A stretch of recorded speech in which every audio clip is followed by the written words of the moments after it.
que nós vamos fazer de hoje, Em Ti Mesmo,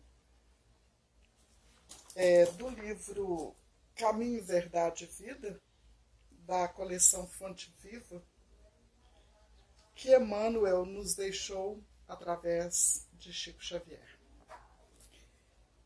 E no capítulo 14, ele tira então um versículo do Evangelho de Romanos: tens fé? Tem-na em ti mesmo, diante de Deus. É muito importante nós entendermos este versículo. Tens fé? Tem-na em ti mesmo. Tenha essa fé em você. Sem se esquecer, né, do complemento. Diante de Deus. Para quê? Para que nesta fé que nós temos em nós, que nós devemos ter em nós, nós nunca cheguemos à arrogância de achar que nós podemos, porque somos poderosos apenas. Nós temos o poder dentro de nós, mas delegado por Deus.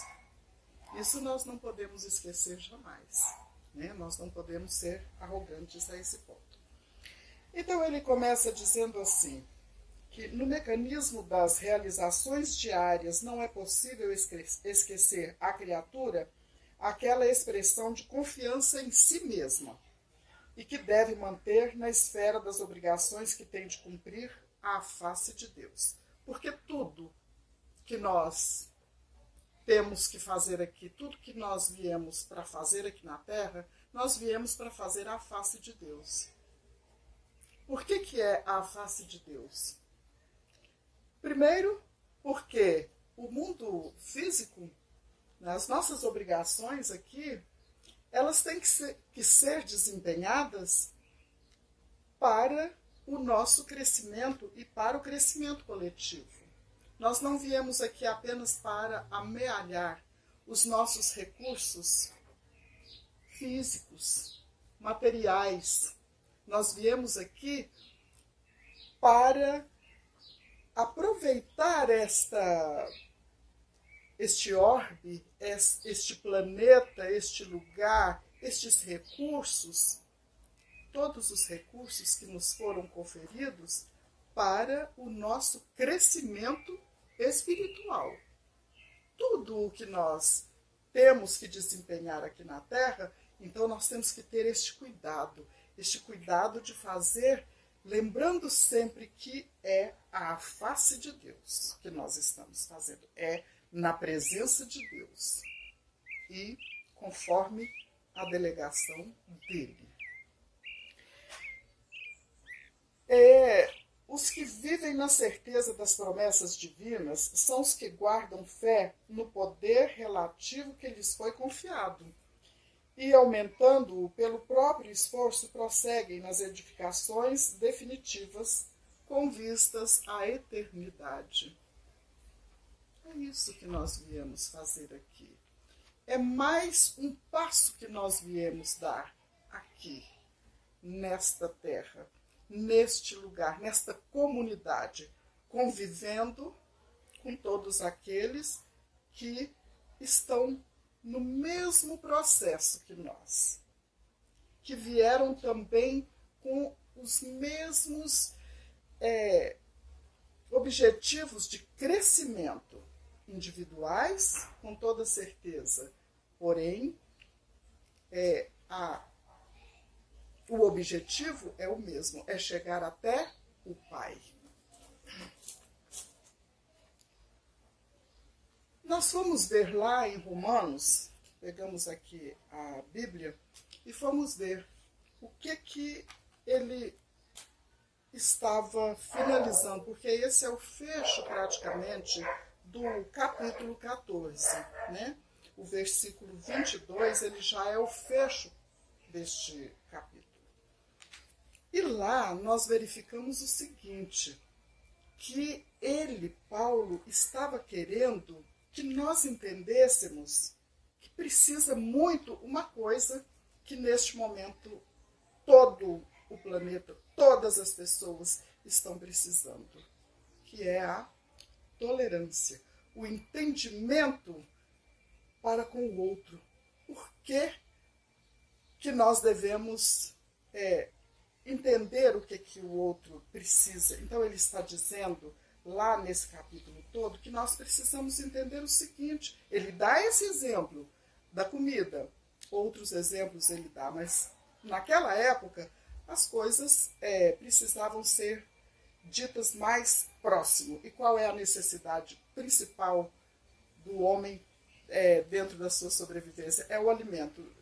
Não vamos nem declinar que o primeiro alimento, né, o mais etérico, depois o menos etérico e até o alimento sólido, que é ao que ele se refere aqui, né, na sua carta aos Romanos. Então, ele diz que se aquele quer comer legume, que ele coma legume.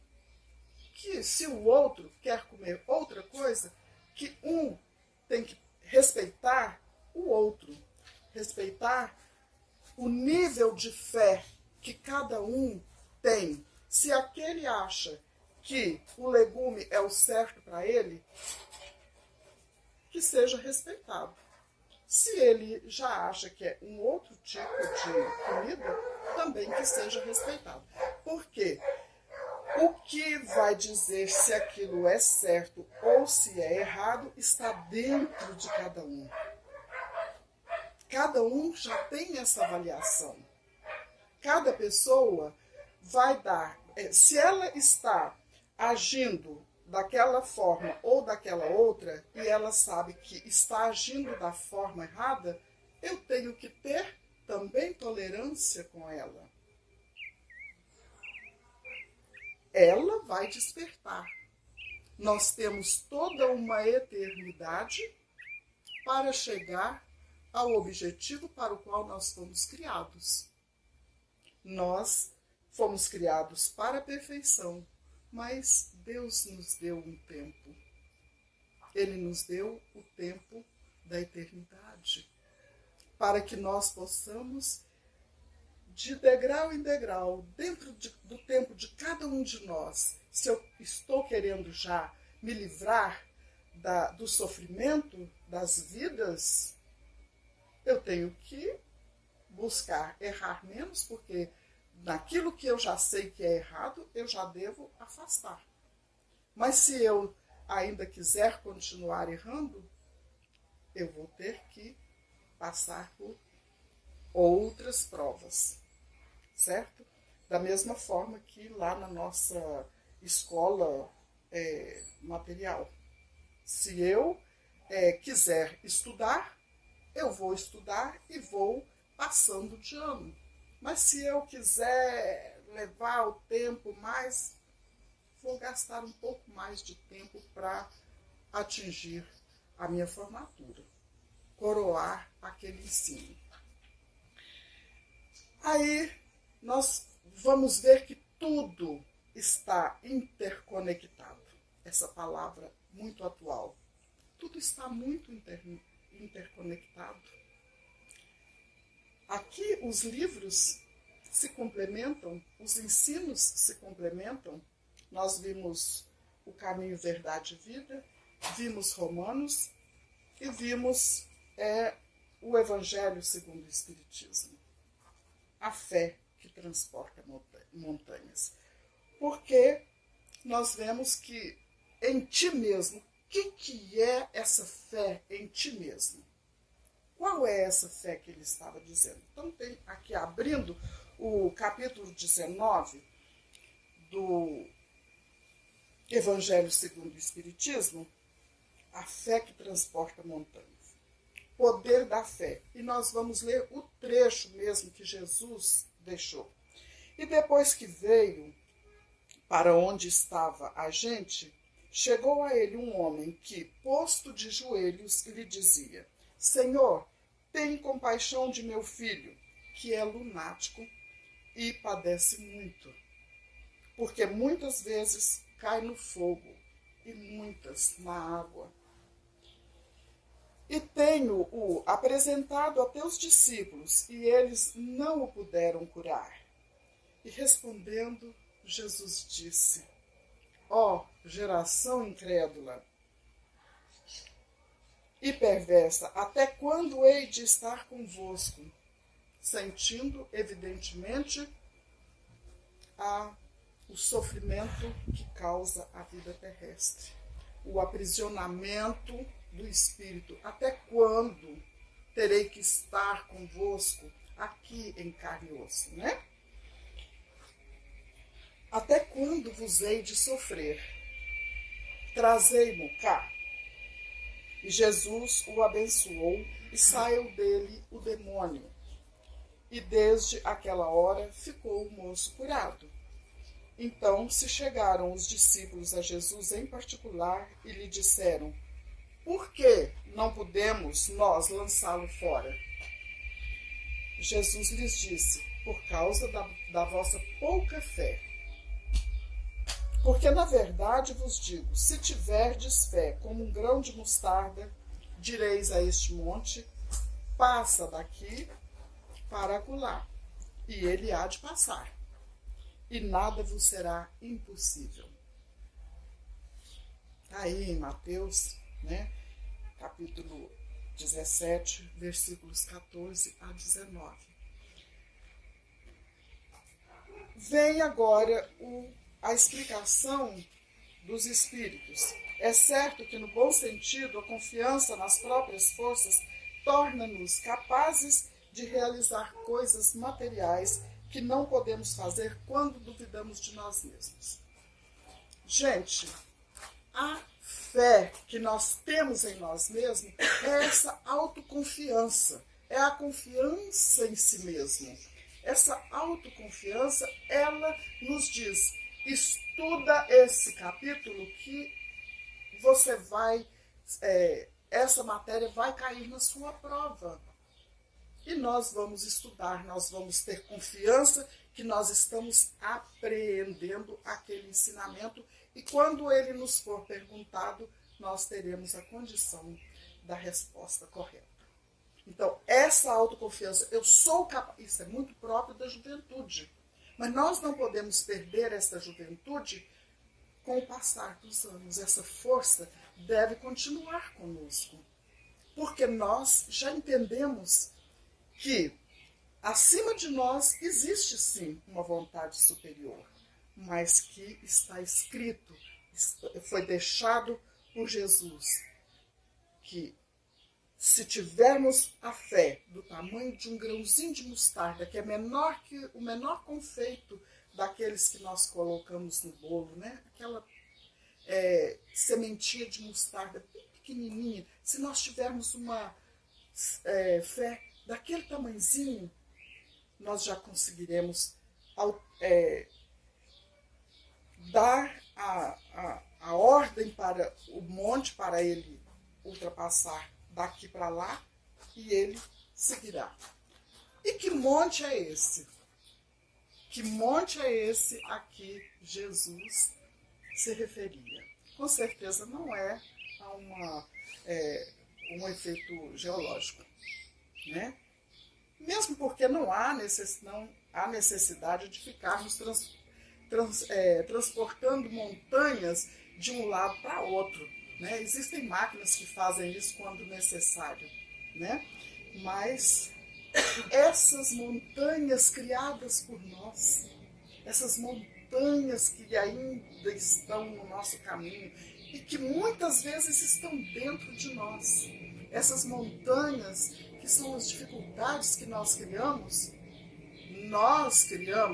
pelas nossas imperfeições, né? Então, quando eu perceber que eu sou capaz de contornar essas montanhas, de ultrapassar essas montanhas, a minha vida vai ficar muito mais fácil.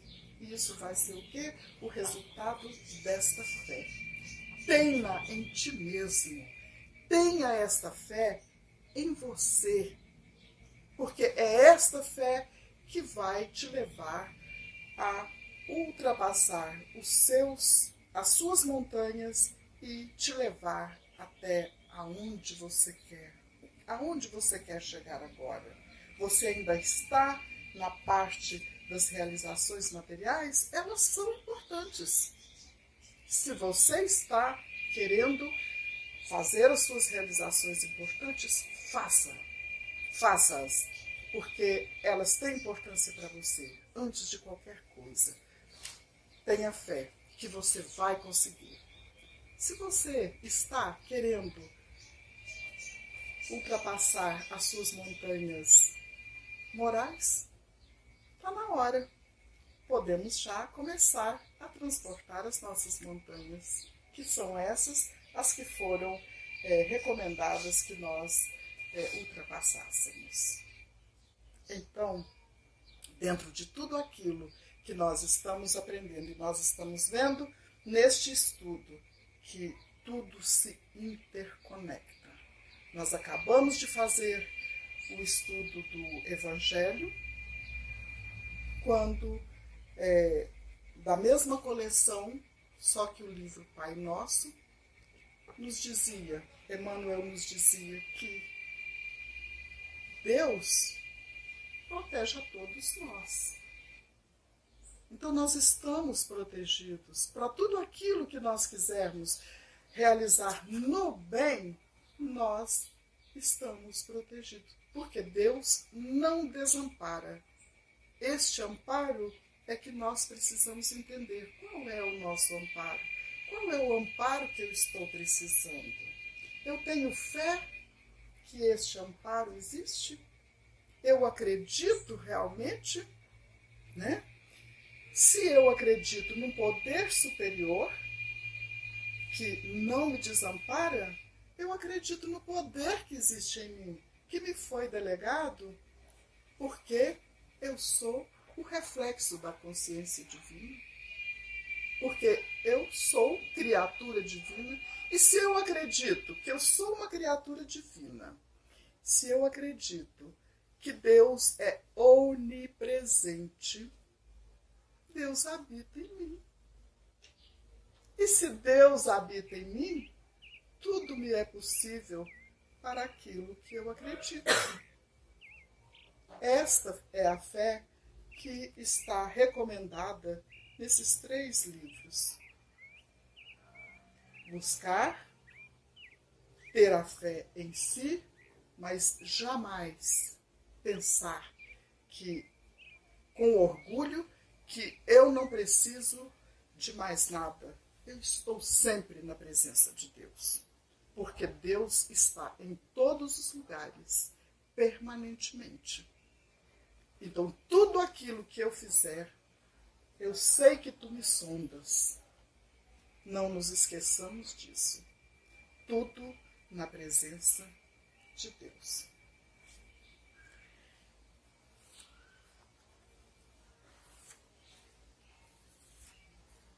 Agora, aqui também no Evangelho segundo o Espiritismo, os Espíritos nos informam que existem 2 tipos de fé.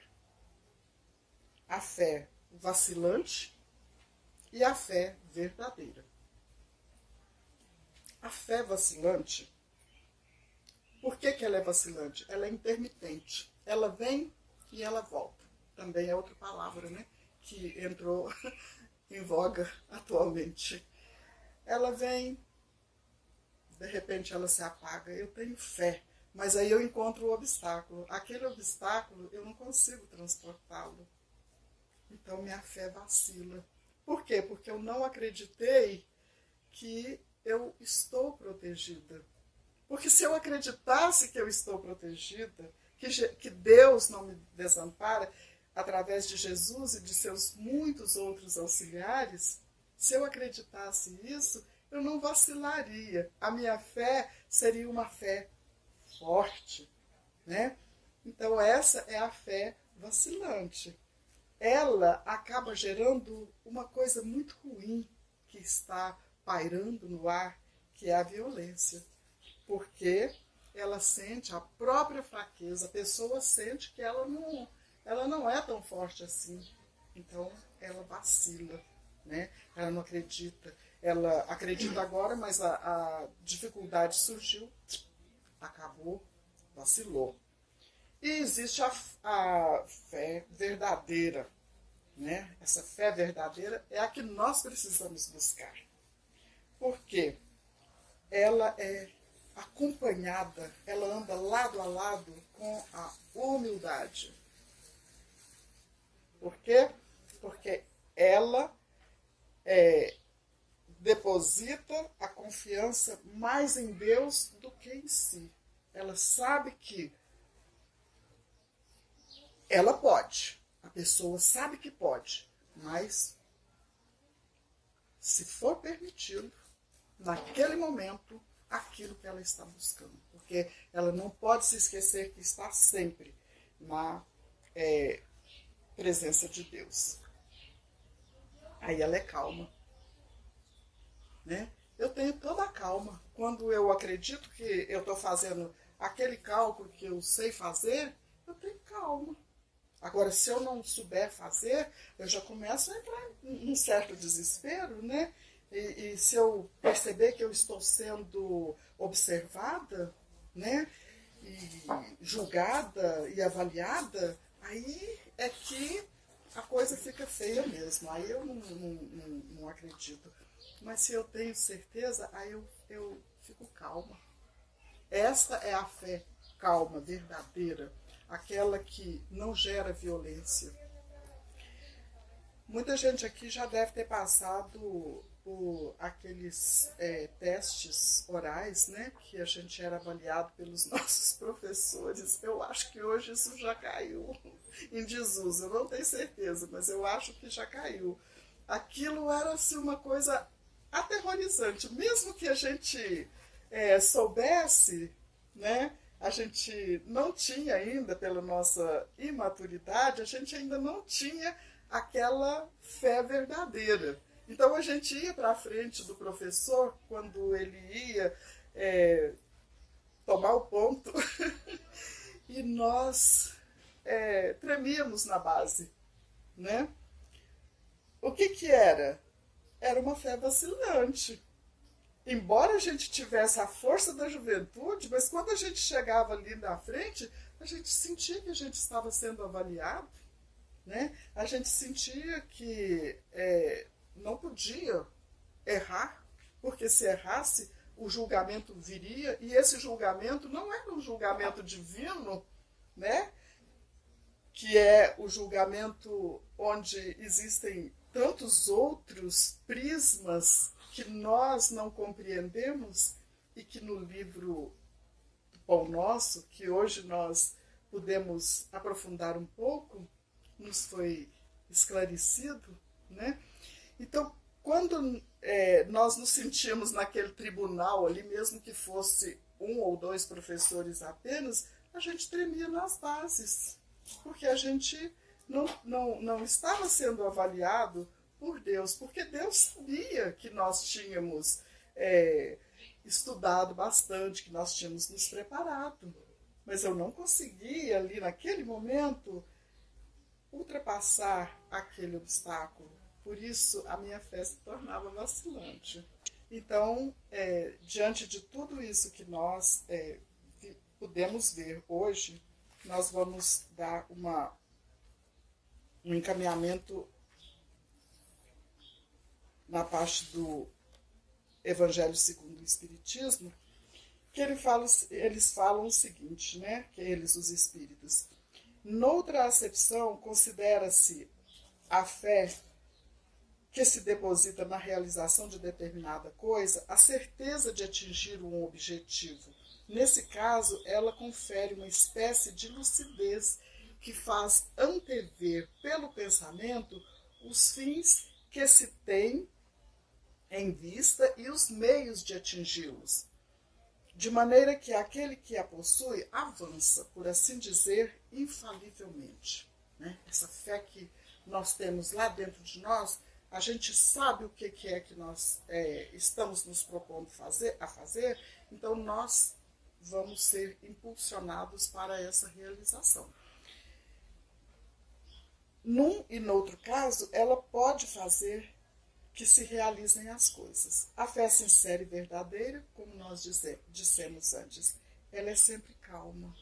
Ela confere a paciência que sabe esperar. Eu sei que eu vou fazer. Hoje eu me proponho. O tempo que eu preciso vai depender do transcurso dos acontecimentos.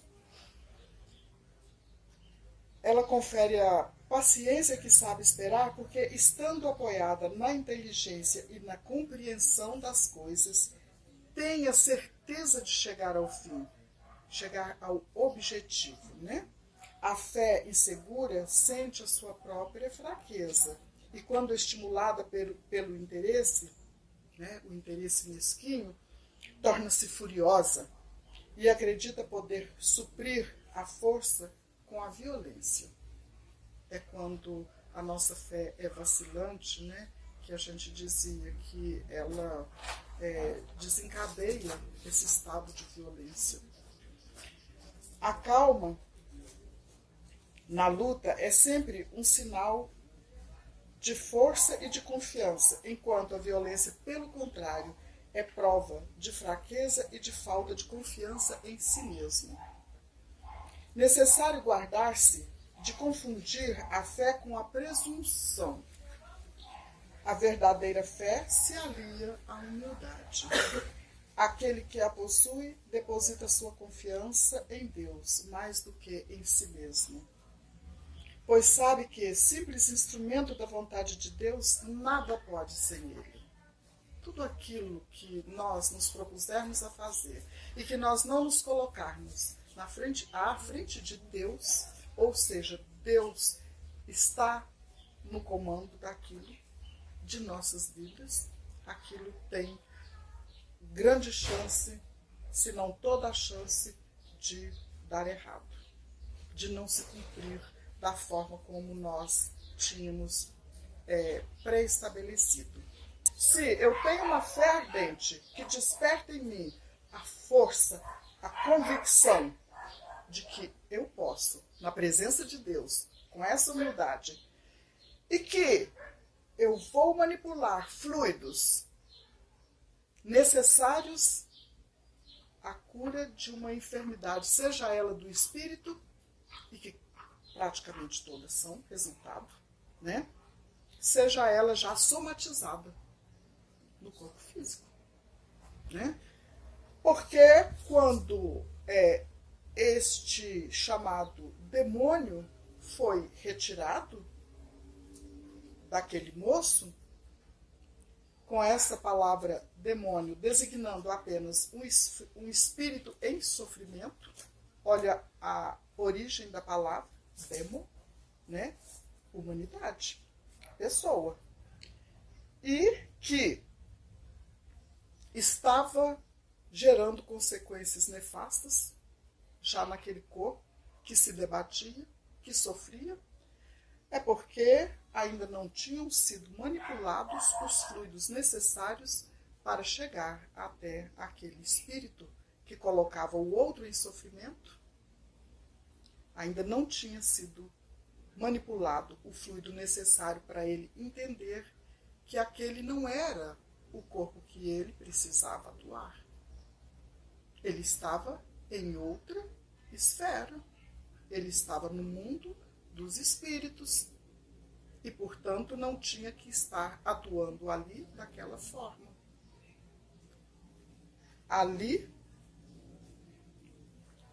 quando Jesus entrou, manipulou os fluidos e, com a sua inteligência, entrou em contato com aquela outra inteligência, foi simples, porque ele tinha uma fé muito maior do que um grão de mostarda, ao ponto de dizer mesmo que ele e o Pai eram um. Correto? Esta é a razão porque Jesus disse aos seus apóstolos: se não conseguistes curar, foi por causa da vossa pouca fé. Porque se nós tivermos a fé em nós mesmos,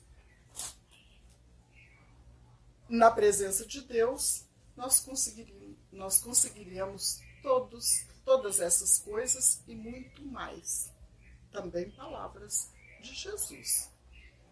Eu espero que o estudo desta manhã tenha chegado para esclarecer todos nós que aqui nos encontramos, todos aqueles que tiverem a oportunidade de compartilhar conosco deste estudo nos dois planos da vida.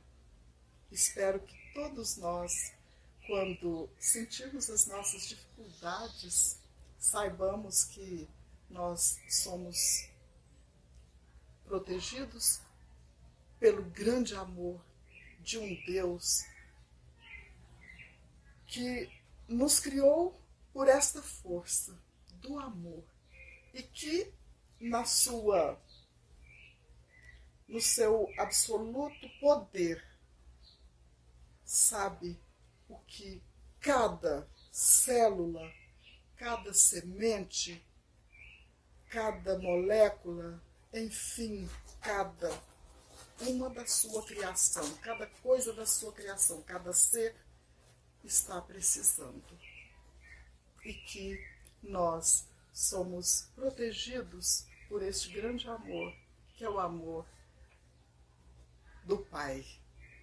Que esta manhã possa nos levar um pouco mais confiantes em nossos dons, naqueles talentos que nós podemos desenvolver com esta fé, com esta força. Que assim seja.